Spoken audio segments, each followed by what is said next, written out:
Sebenarnya bukan suatu hal yang baru, bukan fenomena ya. Dari dulu kebanyakan juga seperti itu yang kita lihat ya. Atau yang kita dengar atau kita baca di media sosial atau media cetak ya. Banyak. Sekarang problem hukumnya adalah saat seorang artis ketangkap menggunakan narkoba itu, apakah dia hanya sebagai pemakai doang saja atau ada tindak lainnya. Tindak lainnya misalnya apa? Apakah dia memang penjual misalnya, atau dia menimbun atau menyimpan yang dia bisa perjualbelikan kepada orang lain misalnya. Nah, itu kan bisa masuk ke ranah tindak pidana narkotika.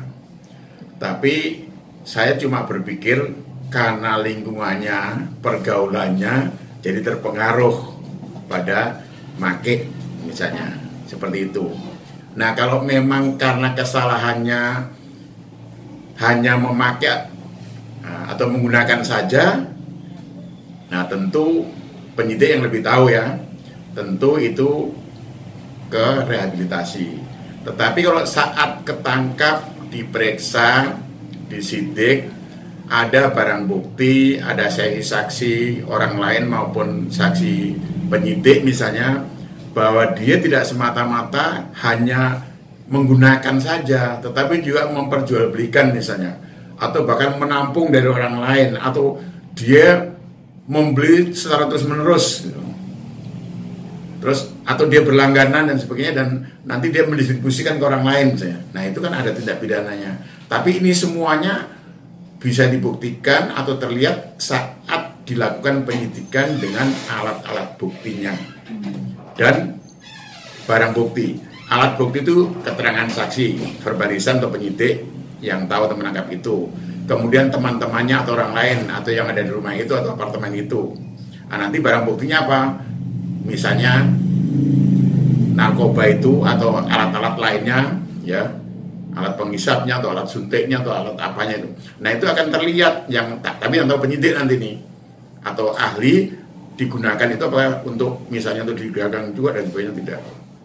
Jadi kalau ada unsur memiliki kemudian menjual belikan, tindak pidana seperti itu gitu. Nah, ini penyidik harus bisa menjelaskan. Orang mesti akan timbul persepsi kalau orang biasa misalnya sampai kena pidana diproses, kalau ini artis kok ke rehabilitasi kan dipidana. Ini kita tidak bisa sebagai orang hukum, nggak bisa hanya menilai dari sisi luarnya, karena semuanya berdasarkan alat bukti. Bagaimana saat disidik, kemudian barang bukti apa yang ditemukan, apakah dia memang benar menggunakan saja atau juga dia melakukan tindak pidana lainnya. Seperti orang-orang yang awam terus sampai digelandang ke proses peradilan dan dipidana misalnya seperti itu. Ini kita tidak bisa menilai dari sisi luar kecuali kita mendampingi dan kita lihat sendiri, karena itu yang bicara alat buktinya. Jikapun timbul pertanyaan seperti tadi, persepsi masyarakat, itu penyidik yang bisa menjelaskan. Harusnya pihak kepolisian yang melakukan penyidikan tentang artis itu bisa menjelaskan kepada masyarakat kenapa dia hanya rehabilitasi, tidak sampai ke proses pidana karena pemidanaan misalnya. Itu dijelaskan kepada publik supaya publik juga bisa punya pemahaman yang bagus tentang adanya tindak pidana atau tidak di narkotika ini. Jika saja ada dua orang yang menerangkan bahwa artis tadi tidak hanya menggunakan tetapi juga memperjualbelikan kepada teman yang lain dan sebagainya, apalagi selalu itu dijalankan, nah itu harusnya kena pidana itu. Seperti itu. Tapi semuanya ini bicara bukti dalam persidangan nanti dan keyakinan para penyidik memenuhi nggak unsur dua alat bukti ini minimal gitu. Hendaknya penyidik jangan nyari si pengguna saja para artis ini, tetapi juga sebenarnya sumbernya di mana tuh barang kok sampai beredar di masyarakat. Yang mengedarkannya harus ditangkap.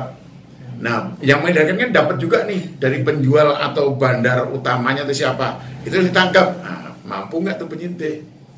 Tergantung pada penyidik dan pimpinan penyidik ya, komandannya mau pin ke arah itu atau cukup mau yang para pengguna aja.